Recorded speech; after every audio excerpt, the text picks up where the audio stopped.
नमस्कार दोस्तों, आशा करता हूँ कि आप सब लोग बहुत अच्छे होंगे। आप देख रहे हैं बेज इन गुजराती चैनल को। तो चलिए शुरू करते हैं। तो दोस्तों, आपको तो मालूम ही है कि चाइना ने कई सालों से तिब्बत को हथिया लिया है, यानी कि उसके द्वारा कब्जे कर लिया गया है। लेकिन जब से कब्जे करने की बातचीत चल रही थी चाइना ने कि तिब्बत को हमें कब्जाना है, तब से लेकर आज दिन तक दलाई लामा हमारे भारत में रह रहे हैं।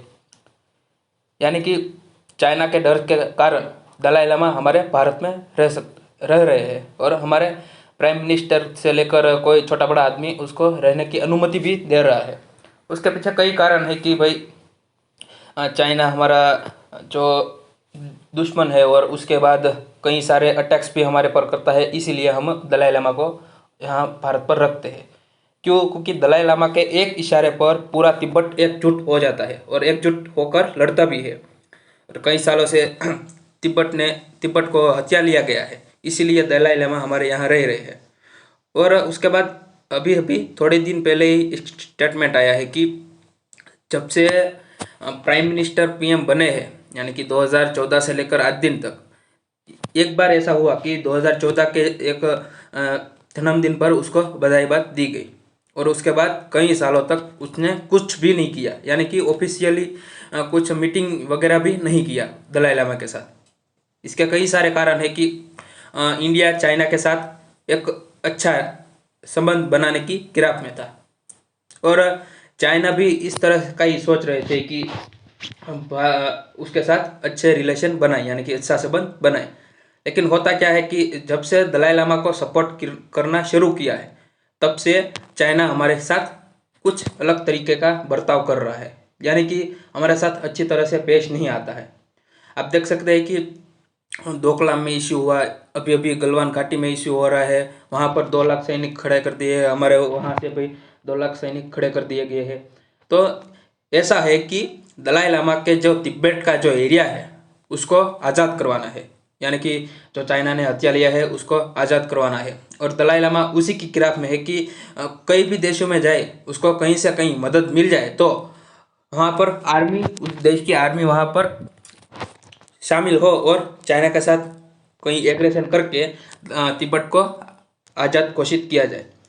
और ऐसा भी है कि चाइना ऐसा हुआ था कि जब दलाई लामा अरुणाचल प्रदेश की जब मुलाकात में गए थे, यानी कि उसकी वास्तविक धरातल पर उसकी मुलाकात ली, तब चाइना ने यह कहा कि अरुणाचल प्रदेश भी चाइना का एक हिस्सा है।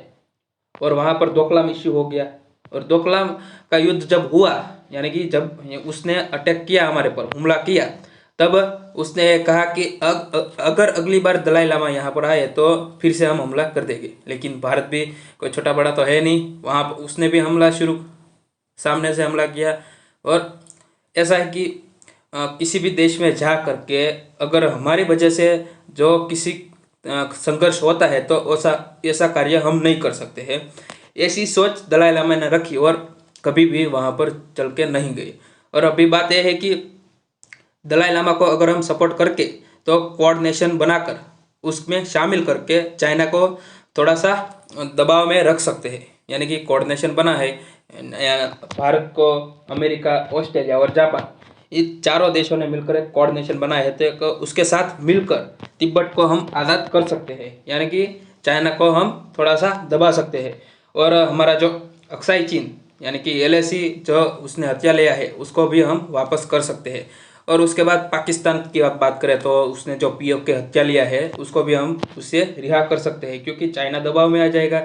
क्योंकि अक्साई चीन को और पीओके को अगर हम हमारे कब्जे में ले लेते हैं तो सीपीईसी, अब तो जानते होंगे कि चाइना पाकिस्तान इकोनॉमिक कॉरिडोर वो जम्मू कश्मीर में से ही पसार हो रहा है, यानी कि हमारी देश की सोवरनिटी को वो खतरा है। वहाँ पर अगर रोड बनेंगे, आप जानते हैं कि चाइना गोल्ड सिल्वर बेल्ट वगैरह वगैरह कई सारे रोड बनवा रहा है, लेकिन अगर वहाँ पर रोड बन गया तो आप जान सकते हैं कि कश्मीर और भारत के 2 टुकड़े हो जाएंगे। तो ऐसा नहीं हो करके हमें तिब्बत के साथ रहना चाहिए। और हमारी गवर्नमेंट भी इस तरह मोड़ रही है कि दलाई लामा को थोड़ा सा सहयोग करे। और दलाई लामा ही एक ऐसे व्यक्ति है कि वो खुद अपना उत्तराधिकारी घोषित कर सकता है। लेकिन जब उत्तराधिकारी घोषित करने की बात आई, उसने उत्तराधिकारी घोषित किया, लेकिन चाइना ने उसको भी वहाँ पर दबोच लिया है।